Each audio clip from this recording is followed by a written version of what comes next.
I've been a small-town cop for 13 years. One case freaks me out. This awesome sequel is written by Carl B. 1961. So grab your coffee, sit back, and enjoy the show. Hello again, Redditors. You might remember me from a story I posted here about a year ago concerning the strange and frightening circumstances surrounding the disappearance of the old Garrity woman back in 2014. Yeah, it's me, the small-town Minnesota cop. I told you in my last post that the Garrity case was the scariest thing that ever happened to me, and that apart from that, nothing much out of the ordinary has ever happened to me in the course of a mostly uneventful and rather dull career enforcing the law in a rural, middle-of-nowhere hick town most of you have probably never even heard of. Well, until about a week ago, that was mostly true. Mostly. But in light of recent circumstances, I feel I have a new story I have to share with you. But first I have to back up a bit and tell you about something that happened about 3 years ago. It was a strange thing, but at the time I wrote the first story, it hardly seemed important enough to warrant mentioning. Cops get used to dealing with all kinds of weirdos, people reporting, confessing to false crimes and things of that sort. Usually it's a pissed-off wife trying to get her husband in trouble with a bogus domestic abuse claim, and the rest are cranks seeking attention. People confessing to murders they didn't commit, etc. I'm sure police departments in the big cities have to put up with crap like that all the time. But even small-town departments get it once in a while. It was, I believe, late June or early July of 19. I was on the night patrol at the time. I usually worked the day, but I was filling in for Vance because he was out to get his appendix removed. Joe, a rookie we took on just the year before, was doing the day patrol with my partner Jerry. It was an early summer evening, and I was in the office shooting the breeze with the chief and Pete, just getting ready to punch in for my shift, when a woman appeared in the police station, surprising us. I say appeared, because afterwards, when the three of us discussed what happened, we were all in agreement that none of us had seen or heard her enter the room. It was as if one moment she wasn't there, the next she was. She was young, maybe late teens or early 20s, slender and might have been pretty, but you wouldn't have known that looking at her in her current condition. For one thing, she was soaking wet. I mean, absolutely drenched, head to foot. Her dripping hair was matted and tangled all around her face, and her dress, which I noticed looked kind of old-fashioned, was saturated. She was panting, completely out of breath, as if she had just run a mile, and her eyes were frantic and wide with fear. Another thing I noticed was she was very pale, unnaturally pale. I mean, her skin looked bone-white. I guess we were all pretty taken aback by her appearance.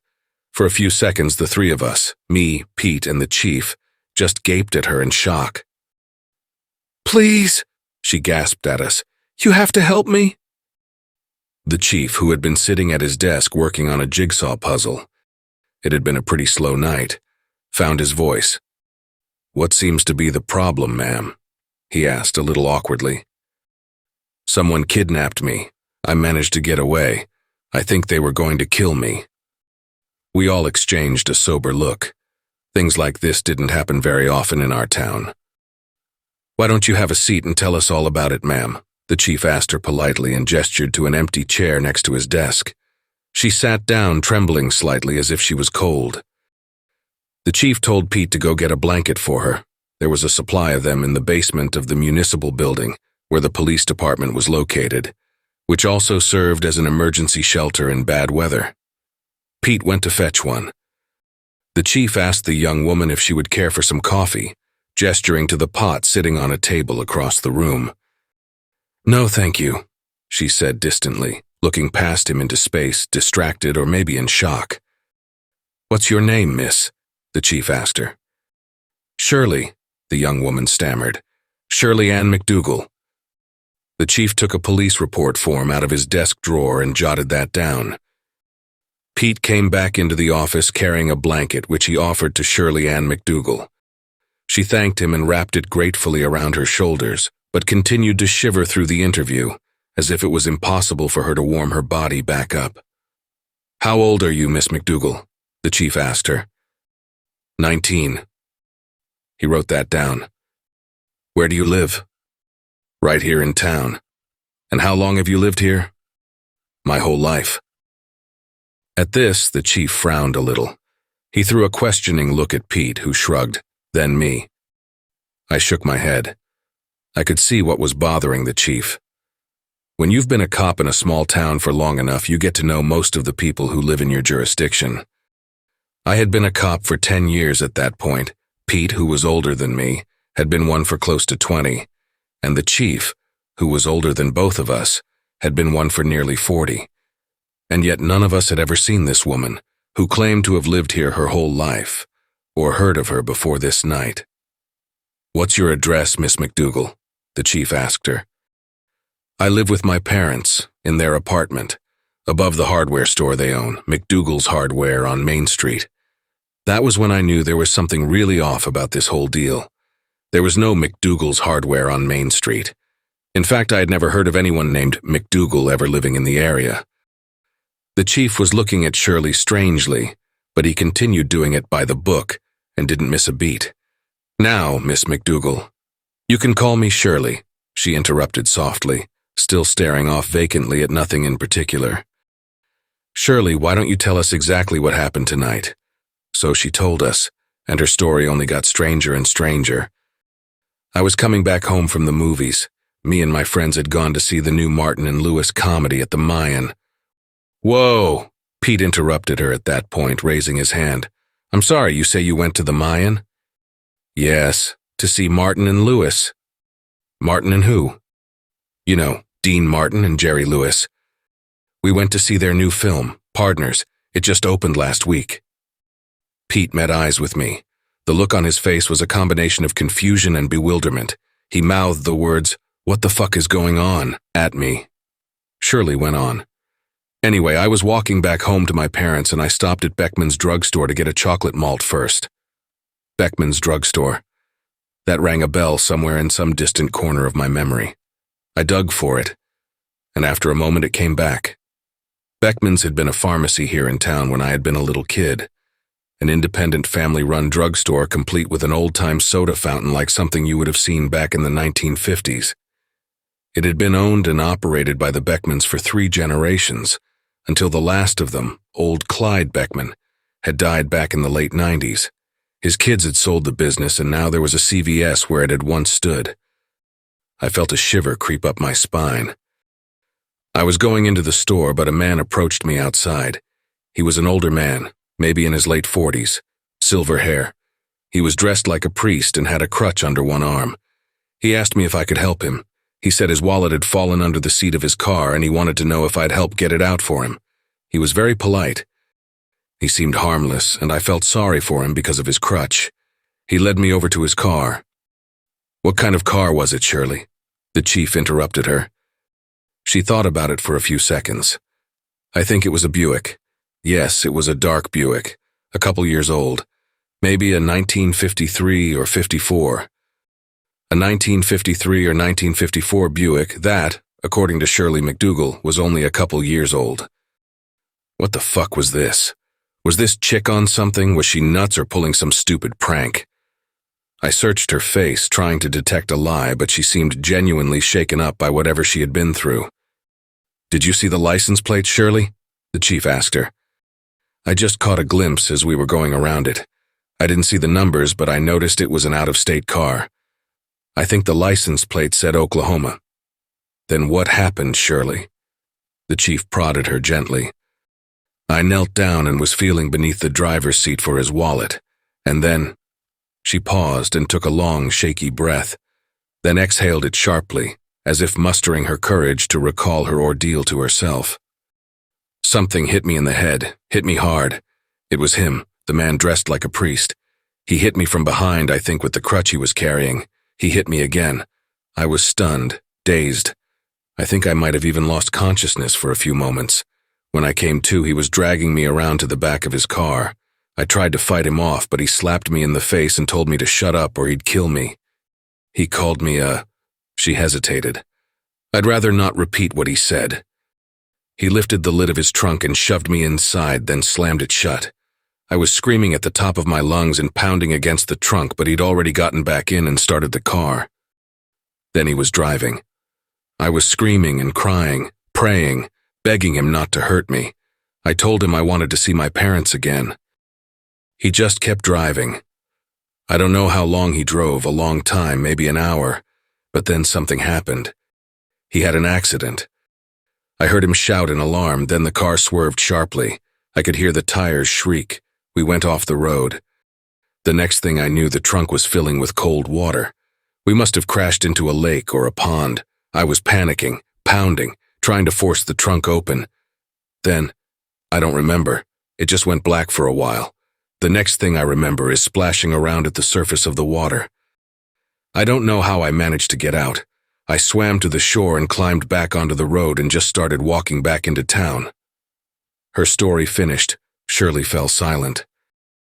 She lowered her head, shuddering. None of us knew what to say. We stood there trying to make sense of what she had told us. I looked at Pete, then at the chief. The chief looked back at me, a disturbed expression on his face. "May I use the telephone?" Shirley asked, looking up. "I want to call my parents to tell them I'm all right." "Of course, Shirley. Just give us 1 minute. We want to run this guy's description out on the radio, get an APB going so we can catch this creep," the chief told her in a slightly patronizing manner as he stood up, gesturing for me and Pete to follow him. He led us out of the office and shut the door. "What the fuck is she talking about, Chief?" Pete asked him in a sotto voice. "The Mayan Theater went out of business when I was a kid, 30 years ago. There's a liquor store there now." "Yes, and McDougal's Hardware is long gone too," the chief replied. "Long before your time. Either of you. It burned down when I was a kid back in '67, I think. Maybe '68. And the McDougals went up in flames with it. Died in their sleep." Pete and me took a moment to absorb that.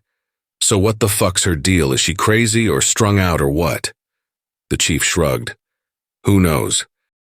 Maybe something really did happen to her tonight and the trauma caused a psychotic episode, dissociative identity disorder or whatever they call it." He opened the office door and motioned us back in. Shirley McDougal, or whatever her name really was still sitting beside the chief's desk. She looked up as we re-entered. "Can I call my parents now?" she asked urgently as the chief sat back down.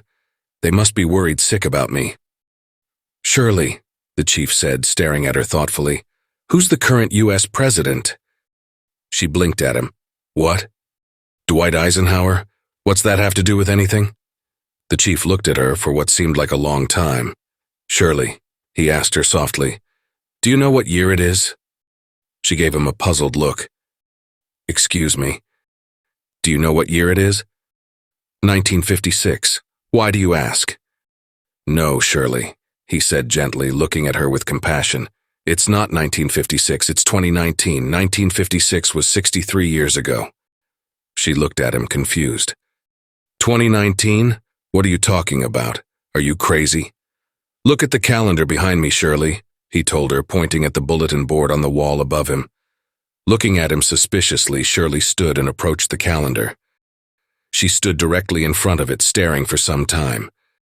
Then she backed away, her eyes widening in disbelief. "No, this is some sort of trick. It has to be," she stammered, terrified and confused. "Shirley," the chief said, pointing at the computer on his desk, "have you ever seen one of these before?" But Shirley ignored him. Her attention had shifted to a large map of the United States on the opposite wall.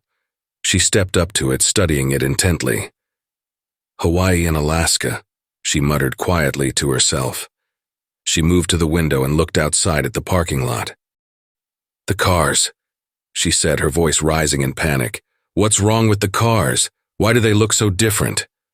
We stood by the chief's desk, just watching her, dumbfounded and not knowing how to react. Shirley turned to face us, beginning to shudder.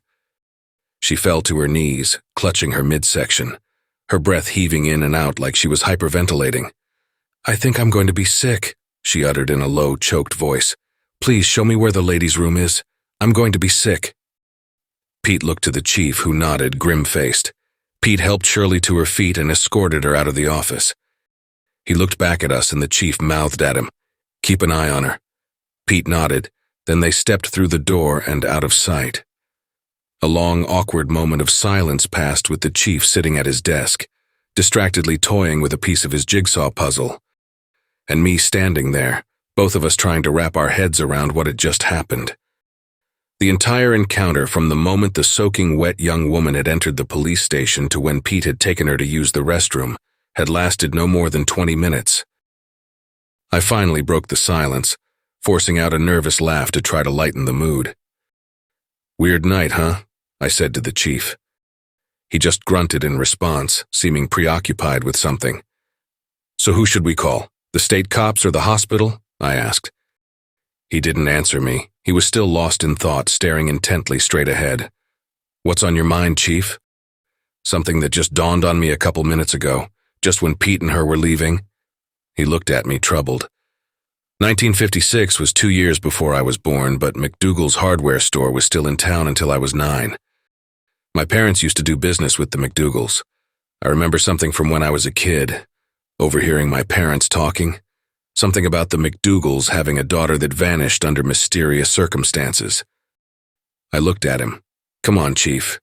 You're not telling me you're actually buying into this thing, are you?" "It wouldn't be the first time something strange has happened in this town," he said, giving me a pointed look. "I think you know what I'm talking about." I didn't answer him, but I did know what he was talking about. In my mind, I saw imagines I cared not to remember. A blood-spattered motel room, sheets torn from the bed, bloody claw marks on a carpet trailing off and stopping abruptly at an empty closet. I shuddered at the memory. Suddenly, there was a commotion from down the hall. Pete was yelling for both of us to come quick. "Shit, what now?" I muttered, as we hurried out of the office. Pete was standing down the hall, just outside the women's restroom. He looked rattled. "She's gone," he said as we got closer. "What the hell you mean she's gone?" the chief demanded. "See for yourself," Pete answered, and pushed open the restroom door. We looked in. All 3 stalls were standing with their doors open, vacant. The chief turned to Pete. "Well, where the hell did she go? I thought you were watching her." "Hey, Chief, I was standing right here outside the whole time, I swear it," Pete insisted, looking anxious and scared. He muttered something to himself, something I couldn't quite make out. I asked him to repeat it. He looked at me. I'd never seen Pete look so frightened before in my life. I said she was cold. When I was helping her up to go to the restroom, my hand touched her arm. It was so cold. It was like touching the skin of a corpse. The chief shot me a grim look, which I reciprocated, feeling a stirring of fear in the pit of my stomach. This was too much like what had happened back in '14. The chief and I entered the women's room and looked around. There wasn't much to see and no obvious place to hide. 3 empty stalls and a sink. There was a small window directly above the sink. I approached it, certain I was going to find it locked, but the latch was unfastened. I felt a weird sense of relief at that this avenue of denial, this fallback position of logical explanation hadn't been blocked, because otherwise— "Chief," I said, "window's unlocked." "Outside, quick," he ordered me. Me and Pete hastily followed him down the hallway to the main entrance of the municipal building. The police department was on the ground level, and that's important. We went outside and looked around. All we saw was the front lawn of the municipal building and Main Street beyond it, mostly deserted on this early summer evening. The window in the women's restroom faced the left side of the building. We went in that direction, but when we turned the corner, there was nothing there. No sign of the mysterious young woman who called herself Shirley McDougal. I looked up. The window was about 10 feet above the ground, and while small, it was not impossible for someone with a smaller build, like Shirley, to have squeezed through it. What I'm getting at is it was conceivable for her to have escaped out the window, dropped to the ground below, and then disappeared into the night. The grass had been recently mowed and it hadn't been raining, so the ground hadn't left any footprints we could see to determine which direction she had gone. We looked at that window for some time. Finally, the chief lowered his head and emitted a slightly shaky chuckle. "She must have closed it behind her before she jumped." "Guess she was nuts, huh, Chief?" Pete said. "Guess so, or lying, or on drugs, or who the hell knows." But that troubled, disturbed look was still in the chief's eyes. and I think he was trying to rationalize what had just happened as much as I was. "Let's go back inside," he told me and Pete, and that's just what we did. It was easier for us to believe that we had just been dealing with some deeply disturbed young woman or a flake looking for attention, because otherwise we would have to accept that, what? We had been questioning a ghost that summer night. The chief did report the incident to the state police, and they put out an alert for her, but nothing ever came of it, and we never saw or heard from Shirley Ann McDougal ever again. I did some research in my free time, just out of curiosity, or so I told myself. Searching online and looking through old newspapers and town records, there really had been a young woman named Shirley Ann McDougal, the 19-year-old daughter of Wilbur and Harriet McDougal, the owners of McDougal Hardware, and she really did disappear one night back in early August of 1956, never to be seen or heard from again. But for all I knew, the crazy woman we had dealt with had known about the case and incorporated the details into her delusion. There were no pictures, if you were wondering. I looked but couldn't find anything in the newspapers. I even tried locating any of Shirley's surviving relatives, to no avail. It had been over 60 years, and presumably all the family photographs had been destroyed in the fire that killed her parents. I forced it all out of my mind. I was a police officer, and there were more pressing matters to deal with. Eventually, I forgot all about my strange encounter with Shirley McDougal. Then, last week, I went into the station to start my usual shift. The chief beckoned me into his office, his face pale and grave. He didn't say anything, just pointed to the newspaper on his desk. I picked it up and looked at the headline. Lake yields dark secret after 66 years. The temperature in the chief's office seemed to drop 10 degrees as I read the story. One town over, some guy in a boat had been trying out his new fish-locating sonar and had inadvertently stumbled upon an old car at the bottom of the lake, 20 feet down. He went to the police and they had hoisted the car to the surface, an old, battered, rusted wreck that had once been a 1953 Buick. A set of skeletal remains belonging to a man had been found in the driver's seat. The old Buick had an Oklahoma plate, and when the authorities ran it through the system, they discovered the vehicle was a match for a car registered to a man the FBI had been looking for back in the mid-1950s. A drifter and convicted sex offender they suspected of being a serial killer, or a spree killer as they called them back then, who was believed to have abducted and murdered up to 10 young women in 6 different states. His last intended victim had managed to escape. She claimed a man dressed as a priest had tried to lure her into his car and then overpower her. This had happened in Iowa, 1 state away from Minnesota. After that, he had just vanished off the FBI's radar. When they conducted a more detailed inspection of the wrecked Buick, they made a further gruesome discovery. A second skeleton was found in the trunk, a skeleton belonging to a young woman.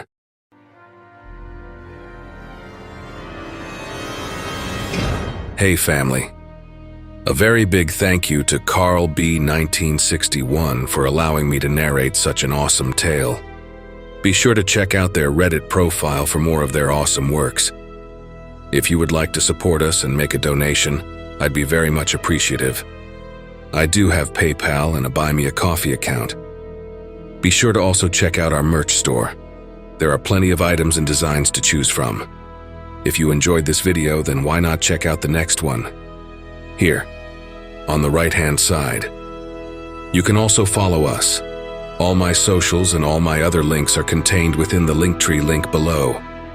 Take care, everyone, and I hope you all have a wonderful and peaceful night. And don't forget, where fear is, happiness is not.